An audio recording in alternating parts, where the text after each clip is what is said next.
One of the real problems with the debate about health care was that the Constitution and constitutional obligation got in the way of clear thought about the subject.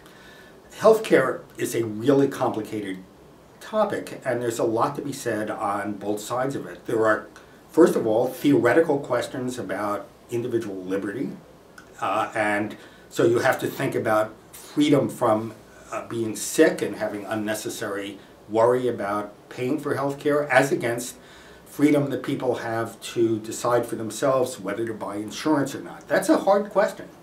There were also very difficult practical questions, like whether the Obama proposals will reduce the cost of health care, whether they will lead to overuse, whether they're the most efficient way of delivering health care.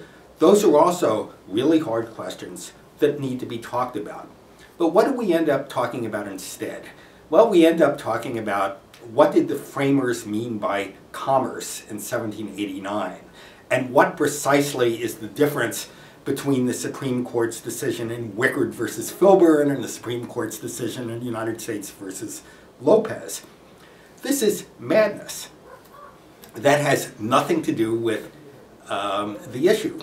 And it has the effect not only of distracting us from talking about what we ought to be talking about, but also of raising the temperature of the debate. Because now we're not talking about something that people can have a reasonable disagreement about.